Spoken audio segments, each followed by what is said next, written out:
morning. Good morning, everybody. How are you? Welcome to the show at Rise Up Show with me, your host, the Queen Bee, Danny Rose. How are you feeling? As we chat this morning to the devilishly handsome, the fabulously wonderful, the incredibly knowledgeable Mr. Fidel Hill, the modern man. Good morning. Jodie Soul, good morning.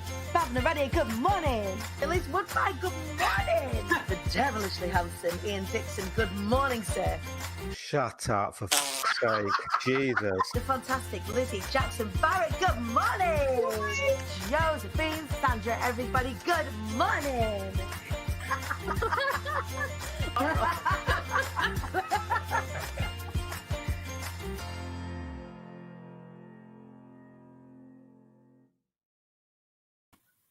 Happy Thursday, Hivers! Hello! How are you? Sorry, this is where I have to calm myself down a little bit. Guys, Sassy's back. It's me. If you're not sure who I am, but it's a different face from Danny's, I'm guest hosting today for you. You keep seeing that light in my glasses. Apologies for that. If you're not sure who I am, although I'm sure a lot of Hivers do know by now, I'm JoJo Smith, Creative Business Development and Branding Fairy Godmother. Because the belief is real, because we all have our superpowers. The belief is real. We all have superpowers. We just have to figure out how to use them. Now, I'm back today. Sassy's back today because Danny, she's got some family commitments today that she needed to do. But you know how committed she is to this show and how she always delivers some great value.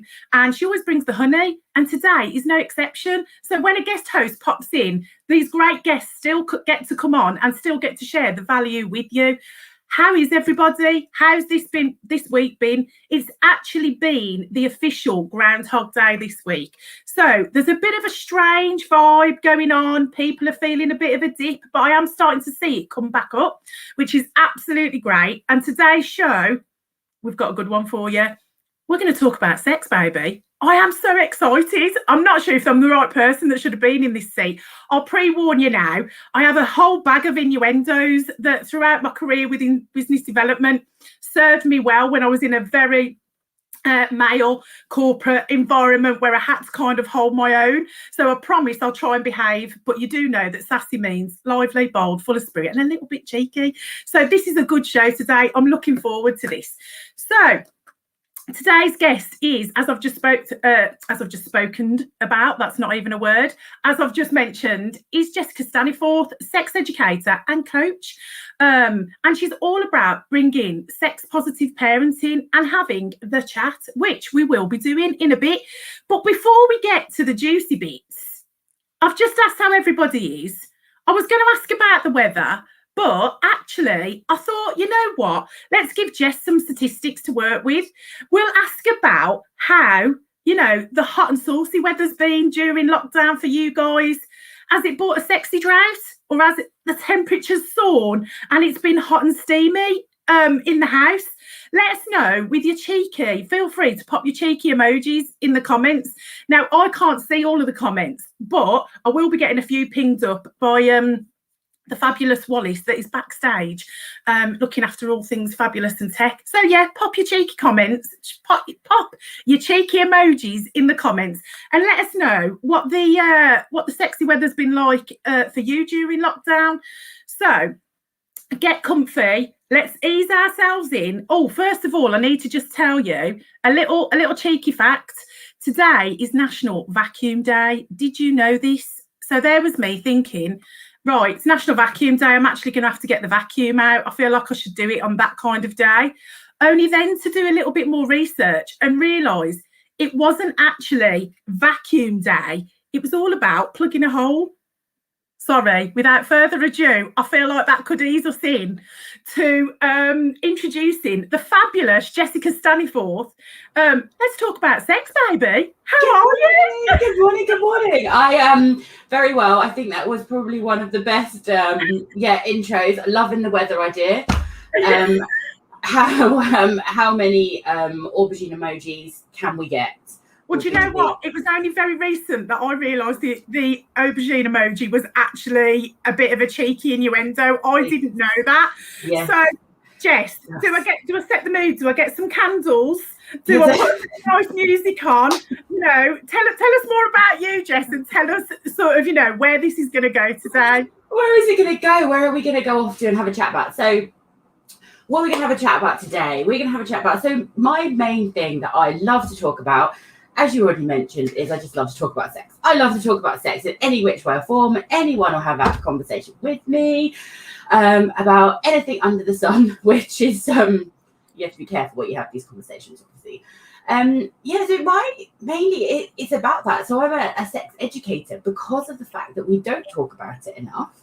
Yeah. Because we don't open up enough. And then also when we do, we tend to be so overly positive about it. We'll only say about the good things and sometimes not even the bad things, that we just kind of end up in these natural stereotypes all the time. So we always end up talking about, you know, I don't know, we get stuck on a lot of stuff about, like, you know, about what we're what's going on in our lives.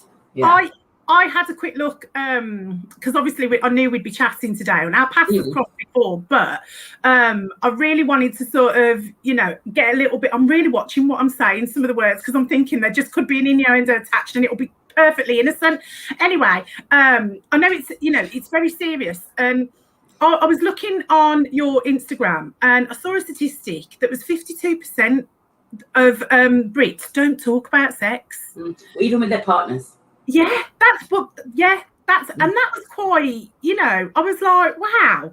So, but I mean, I've got a story about that kind of thing, but I want to hear more from you in the sense of, so we're having the chat today, but it's the chat, not just with kids, but with partners and adults as well. Absolutely, yeah. So my main focus really is about the adults, and it's about us all having these open conversations so that we can do, because what happens is we've got these generation by generation stereotypes, stuck messages and all that kind of stuff, because we won't have those conversations with our partners. We won't have those conversations with our parents. We don't have those conversations, not really. We say this, but not really, we say with our friends, unless it's well, a glass of wine and a bit like, you know, well, last night, you know, kind of thing.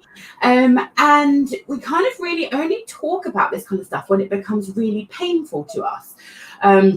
You know, when there's a real issue, when there's something that at this point there's a big relationship issue, a big problem, which you then will go and seek perhaps help with. And what I'm trying to do is actually, it's the proactive work. You know, you hear it's all the like the reactive. I'm proactive. Not reactive, proactive. Yeah, exactly, proactive. So knowing a bit more about yourself. Who are you? You know, really, who are you as like a sexual being? Like, you know, we're all born with hopefully we're all born with the parts to have sex, right? We're all born with them, but but how do we use them? So how do we, you know, how does it actually work? Really, you know, we learn it from our messages, we get stereotypes, media. We learn it from our teachings at school, which are behind the times, that, you know, we're taught by non-sexual professionals. Like, you know, when we're younger, we're taught dangers of sex, we're taught everything. But what I would say that the really important stuff, the things that we really need to talk about, which is like, how the relationship connections work, how consent works, how the pleasures of sex actually work. And, you know, when it comes to the conversations with partners, it's about being able to say to a partner, you know, I really like this, or I really don't like this, you know, and being able to have those conversations and be comfortable with them. And yet eventually, like, what I like is I've got 2 young kids, and it's about being able to have those open conversations with them. And you know, America's done loads of research on this, and it's proven that children who have a really full sex education, it doesn't mean they're going to go out and have sex. That's the thing. It doesn't mean they're going to go. It just means they're more aware of and informed. What is out there. And informed. I think it works for us too. You know. Yeah, totally. I mean, for everybody that, for me, something that highlighted this, and I know it's a bit of an archaic view of it. However, I don't think it's changed in some aspects. I don't know for anybody that's watched Bridgerton, that can get you totally hot under the collar. But that part where she gets married and then she has to go and ask the milkmaid, not the milkmaid, the maid, you know, how does this all work? kind of thing. Yeah. It's, you know, you need to know this stuff, and you need to be informed about that from, you know, from early on. But it's really interesting when you say about, you know, the pleasurable side and what you like and what you don't like. I'm sort of in my second long-term relationship. I'm not with my kid's dad anymore or anything like that. But we got together very, very early on in life, and I found that actually being with someone from that early on, you don't really grow together, if that makes sense, because the embarrassment and the lack of talking about it grows at the same time. And really, if somebody had just maybe gone, you know what, just approach this subject, just have it. I mean, I was a little bit more open probably than, you know, we both came from quite a religious background. But my side was very, very open always. The other side probably wasn't as much. And so there was a lot more taboo in that area. In my second relationship, completely different, because I was a grown-up and came into it as a grown-up. Yeah, completely different. It's a massive thing having this life experience in our teaching, but you've literally hit, interesting, the nail on the head of the reason why I got into this work. So I got married young. I got married at 22 to my partner, who I've been with since I was 17. I'm still with him today. You know, 2 kids, all that kind of stuff. And sex was okay. You know, sex was great. It was all right. And then it kind of got to this point where I was just like, is there more? Am I stuck? I've got a house. I've got kids. I've got more. You know, it was very much like that position of kind of going, what is there? Am I allowed to? Am I allowed to explore this world? Because, you know, we grew up, right? I was a virgin and he was a virgin. So we basically learnt like this how to have sex from each other. So that's literally like, you know, 2 people had no idea. Right, learn from each other. I didn't know how to introduce toys into the bedroom, because the stereotype that I had in my head, which people taught me, was that don't do that because men find that really intimidating and they won't like it and all this kind of stuff. So you kind of like were like, oh God, okay, maybe not, or you know, maybe I want to go try X, Y, and Z. I was like, no, I could never ask him to do that. He's not into that kind of thing. It's not communicating about it. And I think for me, it was definitely a big part of, I don't want to say the marriage breakdown, because there was other things. And just to sort of highlight, you know, I had to have a bit of a conversation with my current partner before I did this show. So I was like, listen, I may be talking about this. Is this okay? You know, the positives and negatives. He was very cocky, pardon the pun, and went, there shouldn't be any negatives. I was like, well, you're very funny yourself. But going back to sort of the first relationship, I think if we'd have been a bit more grown up and a bit more communicative about it, then, you know, who's to say where the outcome actually would have ended? If we'd have been a bit more open, it could have made all the difference. If we'd have just got a little bit more open with each other. I mean, it was a big learning curve for me, huge learning curve, in the sense of about communication, about it. But don't just talk about the bills, the finance, the boring stuff. Bring the cheeky bits in. You know, don't be afraid to approach those. I love that this chat is happening today, because I think it's so, so important. I want to make sure we get the kid chat thing as well, because I think that's really important as well. But yeah, keep going with this bit, because this is gems of knowledge. This is gems. No, yeah, it is. And you know, you really do hit nail on the head, and it's about the communication, and it's one of the things that I perhaps personally find the hardest in the work I do, because the first initial impression that people always get of me is that she's going to be talking about sex. She's going to be talking about like all positions, and like, oh, does a coach, do they stand in the room with you while, you know, and just sort of like a PT or someone like that? She goes, oh no, your position is slightly wrong, or something like that. I was like, no. And this is where it's wrong. There are people out there that do that, and I absolutely respect that. Great job. But you know, it is about teaching people. It's about giving permission, because I don't know if you're anything like me. I'm one of those people that as soon as someone says to me, Jess, you're allowed to do that, you go, okay, cool, let's go out and do it. I created a permission slip for this purpose, because quite often I do need that permission for somebody to go, oh, by the way, it's like, oh, it is okay. Oh, okay then, off I go. it's okay. It's okay to have that conversation with your partner and say these things to them, you know. And then it's about like the work. It's about like that skill and that knowledge on like how to actually have those conversations, how to have them safely. You know your partners, you know, obviously, and things like that. And it's how to approach them. And people very much approach them in an emotional state, and that's where we want to avoid, which is what we do. You know, we get into a fight, or it's during sex, or it's just after sex, or we put our foot in it or something, and then that's why it makes us feel like, oh my god, we could never talk to them about it again. And my advice is always very much like, do it, actually plan it, do it in a non-sexual, not if you have sex always in the bedroom, don't do it in the bedroom, all that kind of stuff. You know, go out for a meal. Can't believe I said that.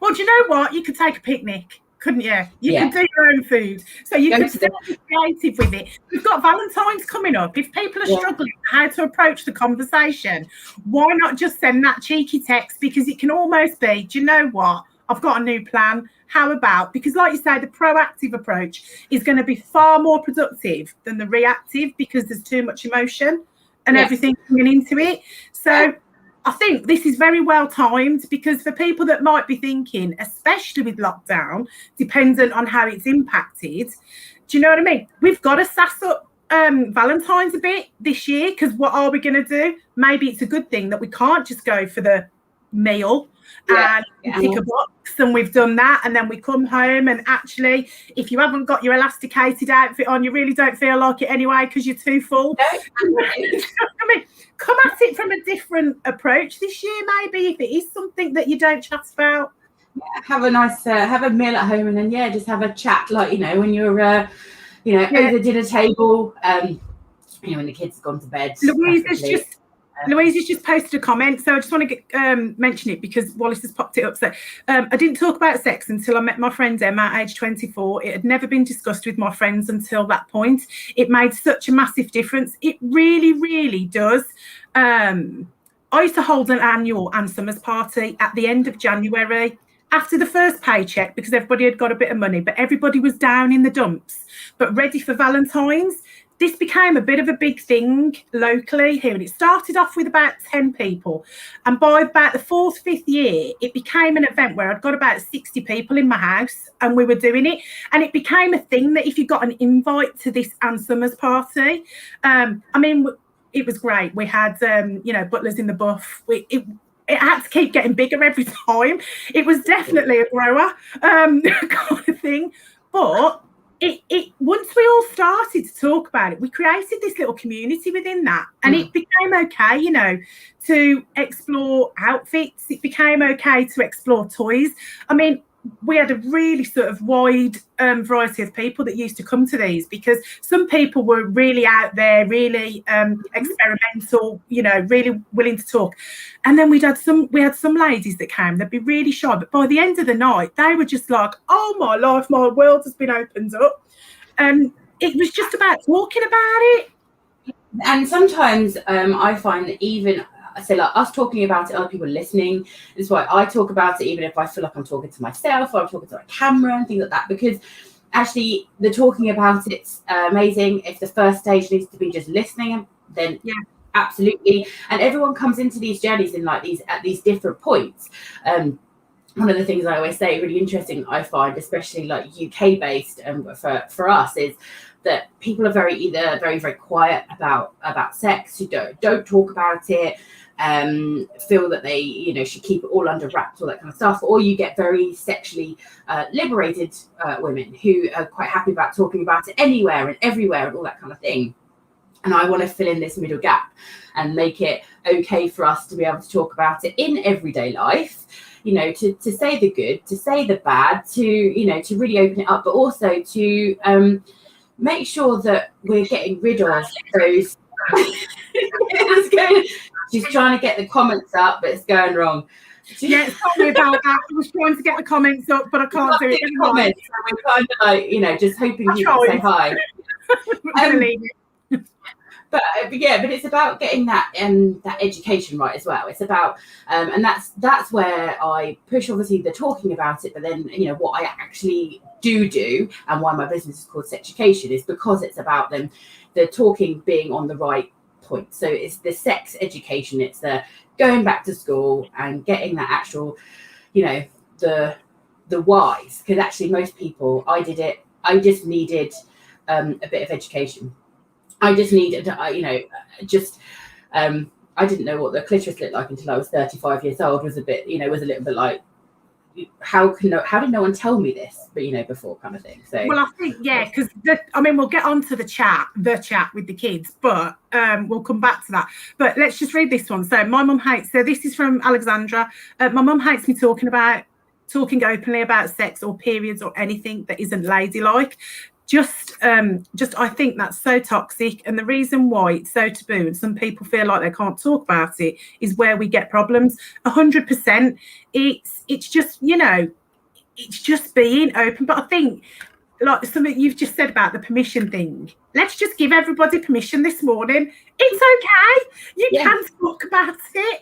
And you just need to find the right people to talk about it with, if that's what's needed. You know, there are people like me. I'm always more than happy to talk about it. You know, drop into my messages, talk about it. People like to, you know, share their stories, their woes, ask questions. I mean, in my Facebook group, I will be really honest and open about, you know, some of my own experiences, because it is about me kind of going, this happens to me. There is the good, there's the bad, I'm a sex educator. I've studied thousands of hours worth of all this kind of stuff, and I still all the time, like I'll get stuck in a position or a situation, and then an hour later go, interesting, I should have done X, Y, and Z. It's a journey. It is a journey, and it's learning. And we all have people in our lives who we won't be able to talk about this. So let's just be honest. We're all going to have people in our lives where this is not a conversation we can have with them. But hopefully there are those group of people in your lives that you'd be like, you know, actually though, I can have this conversation with them. They'd be open to listening, and you know, it's like anything there, isn't it? Like you say, and sort of like Alexandra, I think it's a cycle. The generation cycle where we get stuck in this. We've got stuck because we won't talk about it. This is where it's interesting. It's that because we won't talk about it, it gets stuck in a generation thing where we don't talk about it. Stuck in a taboo. Stuck in the cycle's been going on for easily a good, you know, couple of 100 years, in the sense of the really strong patriarchy. Talk about all this kind of stuff, where all the messages really started coming out about how, you know, we you know, if women are interested in sex, we're all hysterical, and that was an awful point in history where, you know, where if you were interested in sex and you were overly emotional, you know, some of the punishments were like hysterectomy. It wasn't just small things. Wow. They did awful things to women who actually showed their sexuality. Now that's been passed down generation to generation, and we're only, I say only, we're starting to break the cycle, but it's a hard slog, and that's what we're trying to do. It's like break the cycle, and it's about talking about the fact that, you know, many people go, oh, I don't think I'm normal. I don't, you know, this has happened to me, and you're like, and thousands upon thousands of pounds of other people. Really? There's that thing as well, isn't that? The sort of it comes with a bit of what's the word I'm looking for? You like women painted, I think, still a little bit as the headache owners. Do you know what I mean? And actually, there's a fair few of us that actually never have a headache and would be quite happy to. Yeah, we're that part of the thing that I believe in is very much so, is we're stuck there because that's what's expected of us. To like, sorry, I can't remember who mentioned it. It was the ladylike thing. We're stuck being this picture of being the good girl. It's things like, I'll get told off for this one, but no, it's things like slut. That doesn't have a version in the male language. Right, there is no version. Yeah, and also derogatory words for women who are sexual or able to, you know, talk about this, or, you know, there's loads of them. Yet there's not for the other, you know. And then we kind of get stuck in those conversations going, but it's also not men's fault. In fact, they get stuck in many stereotypes themselves of like, you know, we must please our women. We must look after them. We must, what we must find and who they, and neither one of us are looking for these people that exist. Yeah. They don't exist. Yeah, but they're out there. We're out there. You can talk about it. I'm way more open than I was. But like before, I was a little bit stuck as well, because it's a two-way thing. Yeah. You do need it. You do need it to come back the other way. But talking about the cycle brings us round to sort of the chat with the kids, in the sense of, what's a good age? Not what is the right age. What is a good age? What's a good sign? Because if we're going to start breaking that cycle or trying to do that, then surely, the parental, positive sex, kind of influence is really, really important. It is really important. And, having a sex positive home, is really important for kids. And this is one of those topics that brings up a lot of controversy, because there are so many different views and things out there of when. I've got my daughter's 10. She's in year 5. She's just about to start, maybe, if she goes to school. I don't know.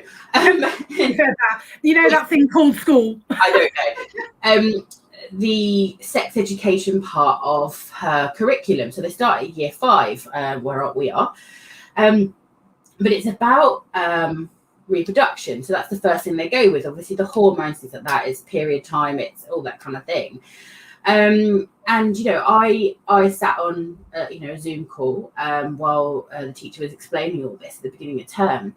And, there were so many, jumping up in arms, confused. They're not ready for it. Should we be having these conversations with them? And actually it made me really sad, because we should be having these conversations with them. And here is my view on it.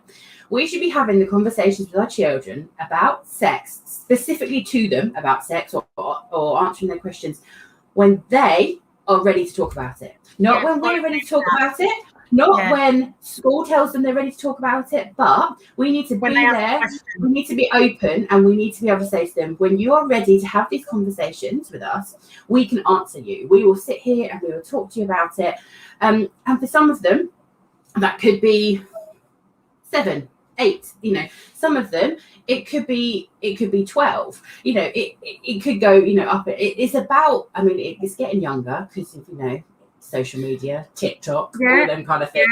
It's getting younger and younger. Yeah, exactly. What's going on in the world? Like having these conversations, like going, "Mummy, what is this?" And you're like, what? So what? And it's about it. And my daughter is, when I say surrounded by it, obviously she is surrounded in my world, and I've not hidden any of that from her. I've just started a YouTube channel, and she was really upset with me because she couldn't subscribe and follow it, because obviously I've made it over 18s and she's got like a under 13s account, and I was like, sorry, baby girl, you can't. It's just like you're not watching these on that. But I said to her, you could watch them on mine. I'm not against that. But she's surrounded by that. But this is 3 years in the making, and it's only been like now where she's finally kind of said to me, well, let's have a bit more of a conversation about it. Asking me, those questions, and giving also really straight answers. So, how we grew up, and I always laugh at this. We grew up with this, what did you call your vulva? You see, my parents, mine was a peach. It was a peach, and that's kind of what kind of go. Like all the names that you call these things. I'm laughing because I'm a fairy godmother, and mine was called a fairy. That's beautiful. Yeah. Followed you through life. Oh no, it's still with me. And obviously there was the tuppence, and the tuppence. Where did that come from? Yeah, I've read it. It's like foof. My brain's actually, gone. I would love people to put in the comments. Yeah, what was yours called? Which is great, because you obviously have these conversations, but as you get to a point, it's very important that we talk about actually what our genitals are actually called. There is the vulva, and the vagina isn't. They get taught at school, and they all this kind of stuff that it's a vagina. Well, it's not a vagina. It's a vulva. I can tell you quite a funny story, and I really hope my daughter doesn't see this, but I can tell you a funny story because I remember sort of having the chat with both of mine, and it was around sort of between 8 and 10. I can't remember for each one, but they were both at different ages because they were both ready at different stages. And I remember once me thinking, I really need to tell her that this isn't a tuppence or a fairy. Do you know what I mean? However, and I'm ashamed of this fact. So I remember saying, oh no, she asked me, what's the proper name? She asked me what's the proper name. And I said, I actually said vagina. So I was wrong in that. So that was my sort of, you know, because I was going along with the sheep and saying what everybody else was saying.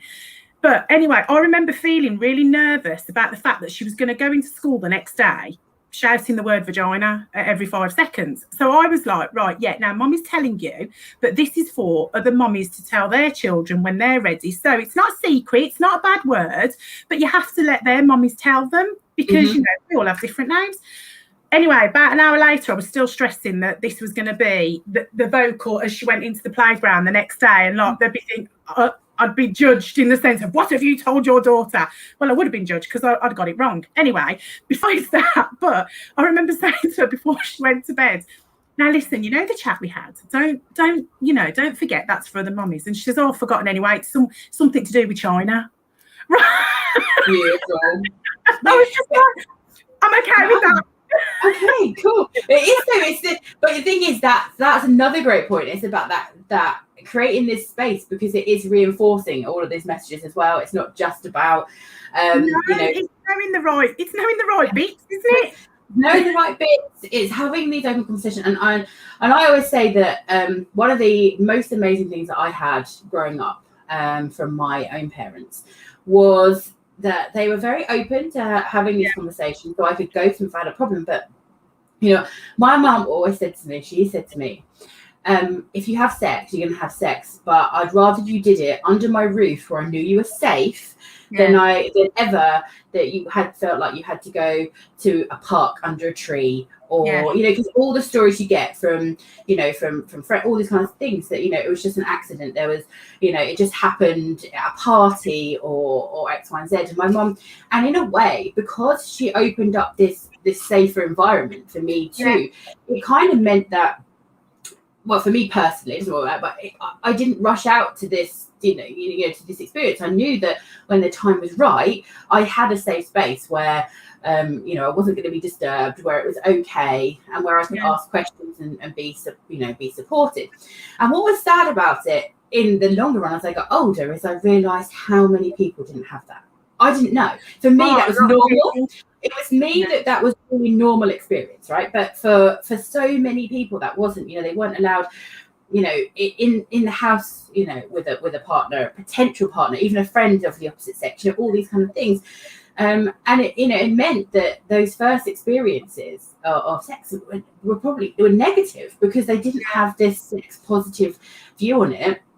And you know, and again, it's not only about labeling the parts right and all that kind of stuff. You go back to it. My daughter, you'll laugh this. My daughter, because I've got a 5-year-old boy, so they rough and tumble quite a lot because they do jiu-jitsu. I don't know why we pair them against each other because he's quite small, but it's fine. So, but his height, he's obviously forever catching her, and she literally is bending over, going, "Oh, my vulva," like, and it's hilarious now, and I'm just like, So drum that in quite well about what that is. And if she says it wrong, I'm like looking at her. She goes, "Sorry, mummy, it's a vulva." Like she was like, I actually really like the word. Where was I going with that? See, I told you I was going to do that. I like to do that. I go off on tangents, like going amazing. But no, so it's not only about the parts. It is about being open. It's about them understanding consent, that they can say no, like and this is like any this is, I know we've just been talking about it to girls, but this is the same when it comes to boys just as much, because boys get a stereotype that the girls want it all the time, or just keep pushing, and or lads, let's and things like that, when actually they need to be taught as much about this as our girls do, you know, about listening, about hearing when someone says yes, hearing when someone says no, for being able to say yes or no even themselves, you know. So I've got a soapbox kind of message about this slightly, because I've got a boy and a girl, so I've got a 19 and a 16-year-old, and I saw a documentary about porn addiction, and it really opened my eyes that it wasn't just the chat you had to have with your kids.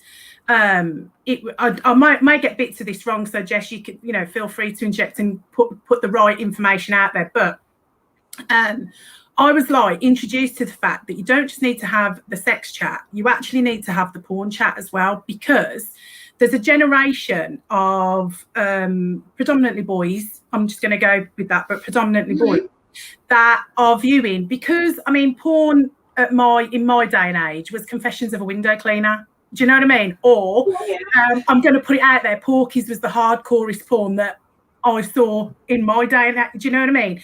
Now with the internet and social media, there's so much more that they have access to, that actually the porn chat is about the fact that a lot of porn is not realistic. It's also designed for men, right? So very much so.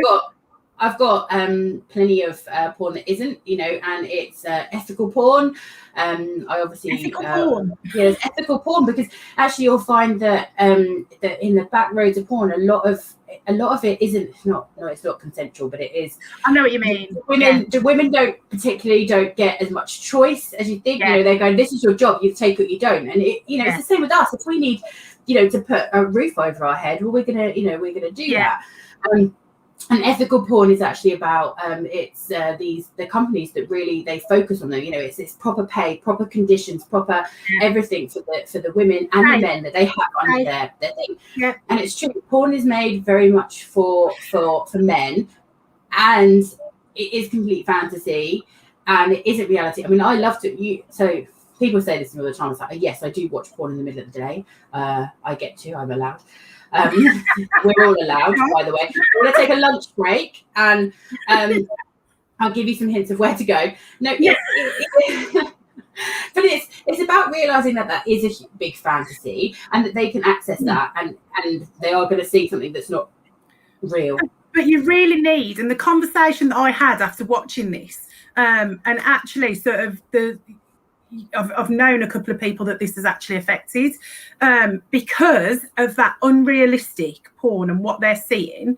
So that's what they get used to. That's what becomes their excitement. That's what becomes their climax. Actually, when they get into a relationship when they're older, it's really unfulfilling, because it's nothing like what they've been used to, you know, what they've been sort of, you know, getting sexy with, having their sexy time with, and it's actually really affected some relationships, because they can't have a healthy sexual relationship, because it's nothing like what it's perceived to be. I always said to my son, I was like, listen, if it feels, you know, the difference between right and wrong as well, because obviously there's some really not nice porn, like you say, out there, and you know they're gonna stumble across it. They are, and you know they're going off what's there, because it's so taboo and so secret. They're not going to say to anybody, "Well, is this right?" Do you know what I mean? So they're just going to go with it. And so I was like, listen, I've taught you right from wrong. You know, be respectful, that kind of thing. I'm just telling you that you are going to come across this non-realistic. You are going to come across things that really, not good kind of thing. That's not what I'm saying is don't experiment. But we know right from wrong. We know, you know, be respectful. And it's a life experience thing, though, and that's where we have to be really careful with the kids. We've learnt that from our life experience, from our relationships and all this kind of stuff that we realise now. We're like, hang on a second, that's right. So we can enjoy it, but also know, so in reality, there is no way she just had an orgasm in 3 minutes. I'm sorry. That, you know, on average, a woman has, you know, experiences orgasm between 20 minutes and 40 minutes of actual full-on attention to them, right? And, you know, that kind of thing. Not 3 minutes. Takes a bit more to warm the oven up. Yeah, and there's also and you know, there's also so much about like like porn that's missing. It's that how important it is to have the after. It's the after. There is no, penetration isn't the be all and end all either. It's the cuddles afterwards, the conversations afterwards are really, really important to kind of like close this cycle of intimacy and connection and all this kind of thing. And yeah, we see very much a lot of it like aimed at for men from a male perspective, and they orgasm 3 to 7 minutes on average. So of course these things are only 10 minutes long, and of course they're always they're focused on those things. So there's nothing wrong with watching them, but very much like it is a story. They are actors, they are they are. I know porn actors, they do really stop what they're doing and go and get a slice of pizza and then come back to it. It isn't like this 10-minute this thing. It isn't that. And you're right, and it's about kind of just going, if you see something like that, you can come and ask us, you can come and say, I've seen this, is that really right? Do I just do I just like see a woman I like and then just go let's go, and 10 minutes later we're all done, wham bam, thank you ma'am? It's like, no. Please no. If there was aggressive porn out there and not do you know what I mean? And if that came across and stuff like, don't get me wrong, everybody, I'll try anything once, twice if I like it. That's my saying in life. But I just wanted him to, I think for my son mainly, I wanted him to know, yes, be respected. Obviously, there's boundaries, but like you say, they're chosen between, the two in the relationship. But also as well, that, I'm a curvy bird as well. And, not everybody that is going to, bring satisfaction to you in a sexual way is going to, how they're portrayed. Yeah. So you have to. It's more a connection. I'm not doing that. Why can't I get in that position? I'm like, I can't. How can she hold that for 20 minutes? That's impressive. I'm like 10 seconds. I'm off. How does he hold her? Because that's not. I'm not being. Yeah, exactly. But it is. You're right. It's absolutely. But we don't only get that. We don't only get that from like pornography. We get that from all of the media that we see, all of the films that we see.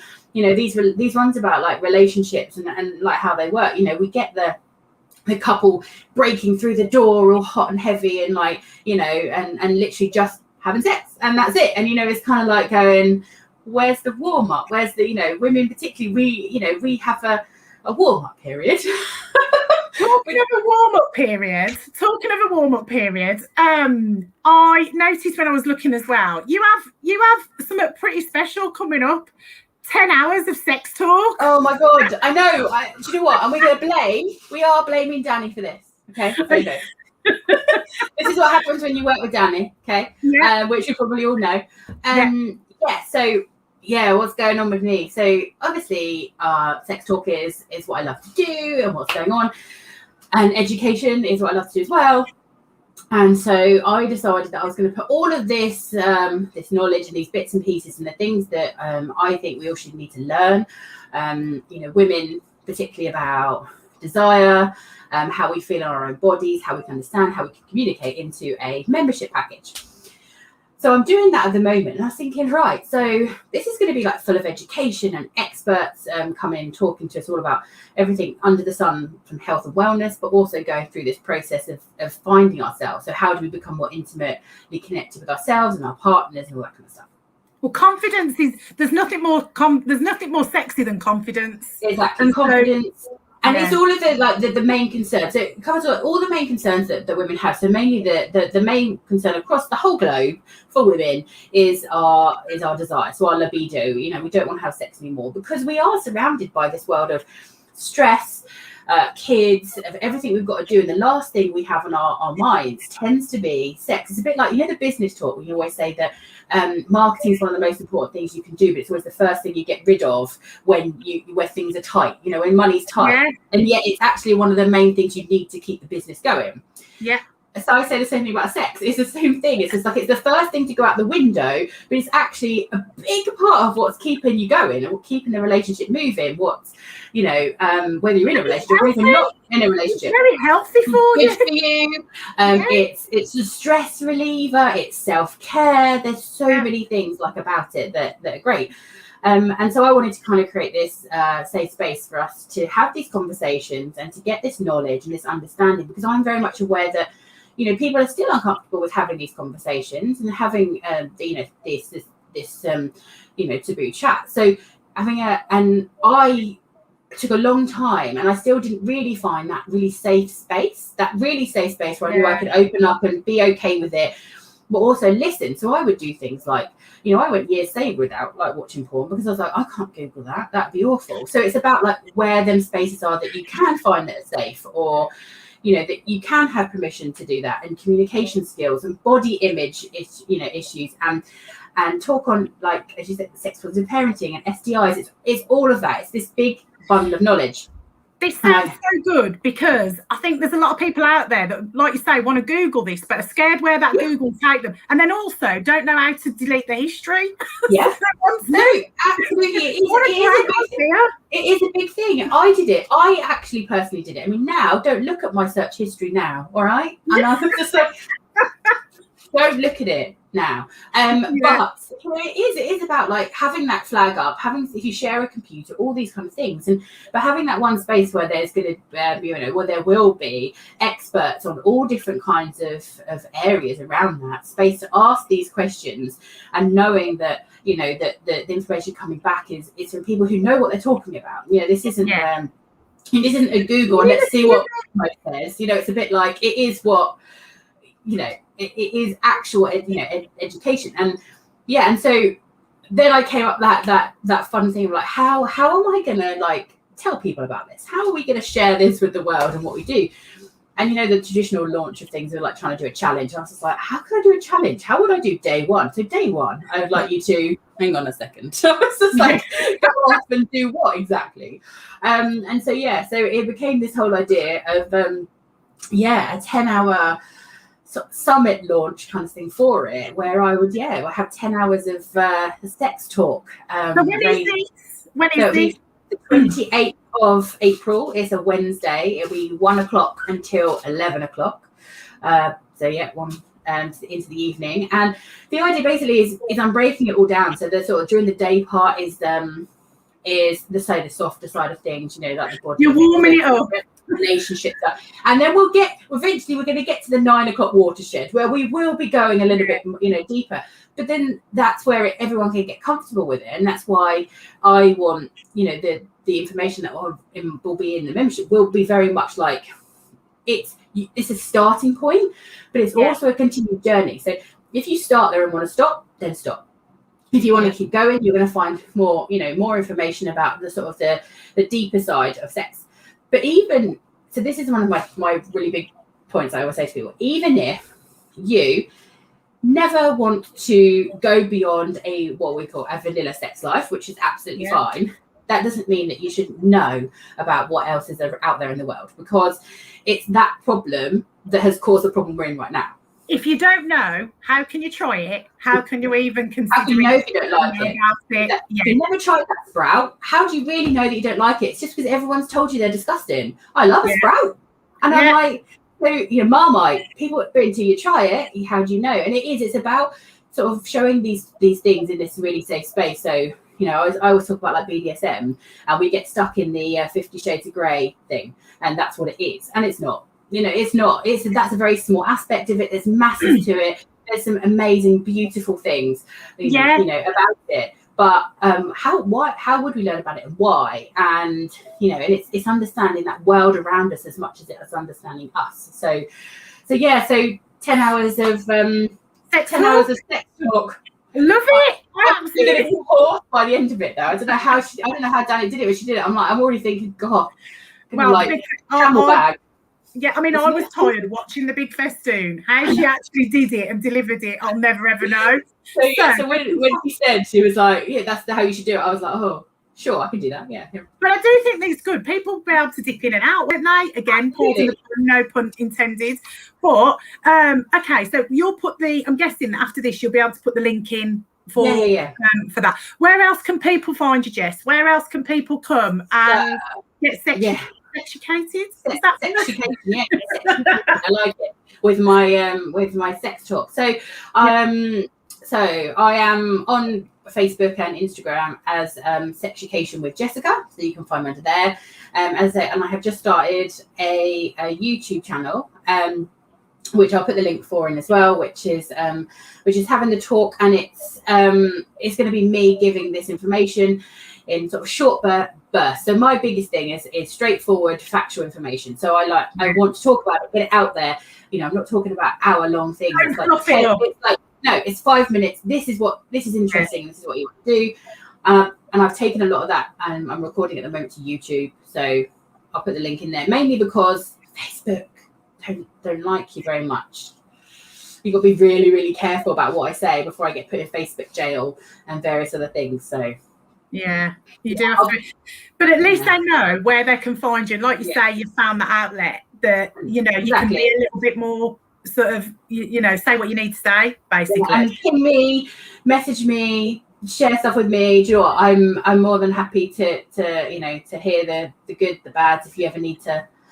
Oh, Jess, it's like a I've just loved this today. I've really, really loved it. It's always great to, you know, discuss things that, you know, people are a little bit, you know, either too shy or, you know, it's just taboo to chat about. And I think, you know, to break the cycle, there's just got to be more information out there. You know, people have got to know where to come and find that. Community is everything. And if you've got, you know, that little bit of curiosity or a lot of curiosity, or you've got facts and figures, then be in a community where that is there. You know, somebody else might, you know, be chatting to somebody and go, wow, actually, go and see Jess or go and find Jess because of this. Because some people may get asked questions and feel uncomfortable to give advice. So, you know, it's good as a resource for that as well. Jess, thank you so much for coming on. I think it's been great. I think we've covered quite a few topics with the chat. And hopefully people will come and find you and hang out with you. And good luck with the 10-hour sex chat. I will bob in and out of that. I have to say, I'll probably lean more towards after the watershed. I like the juicy bits. So yeah, thanks, Jess, so much. So it's Jess, it's Sexucation, Jess Cat across your platforms. Yeah, and you'll pop the link in. Yeah, I'll pop the link in a second. Right, just confirm again what date the 10-hour sex chat is. Wednesday, 28th of April. Put it in your diaries, people. 11 p.m. Yeah, in the diary. And get creative with Valentine's. If you're worried about talking about this, you've got the perfect opportunity to kind of, you know, if you need permission, Valentine's is permission, go for it. Yeah, so that would be what I would say. Jess, thanks very much. I'm going to wrap up because time is coming against us now. Thank you. It's been great. Yeah, fab. Thanks for bringing sexy back. Wow, what a show, guys. I don't know what you were expecting. I was just really, really honoured and grateful to be a part of that. Go and check Jess out, you know, get that information out there. Let's try and break that cycle a little bit more. And if you've got any questions, then fire them over to Jess. Thank you for having me yet again. I am, like I said, I'm really, really grateful that I get the opportunity to do this and hang out with you guys. If you like the energy vibes and you like the sassy vibe, then come and hang out with me over on any of my socials, which Instagram, Creative Sass, CreativSAS. No E on the end of creative because there's no E on the end of Joe. Facebook is exactly the same. It's just Creative Sass across all platforms. If you are in, as you know, I'm a business development and branding fairy godmother. If you have a business, if you're stuck and you just need a little bit of magic sprinkling on it or some ideas, come and find me on my website on www.creativesass.co.uk. There's a contact form on there. I do sass storms, which are like brainstorming with a little bit of extra personality. They can be used for all kinds of things, whether you're starting a business or whether you've got an existing business. Come over, have a look, and if you're considering branding, come over and view me as well. Currently taking slots for branding for March. There tends to be a 6-week wait list. I'd love to see you. Thanks again, and thanks for joining the show. We hope you enjoyed bringing sexy back, and get creative with Valentine's. You know, if you're a bit stuck, drop me a message. I'll give you some ideas on how you can maybe get a little bit creative. We can't go out for a meal, so let's do something inside, or take your meal outside. I think we're going to take a couple of beers in a bag and sit outside our local pub so he takes me for a drink. So if you see me sitting in the local pub car park by the benches, I'm not going down a terrible path. It's just our night of it's just our way of getting out. Have a great day. Enjoy the rest of the week, and thanks very much, guys. Over and out from Sassville. See you later. Bye.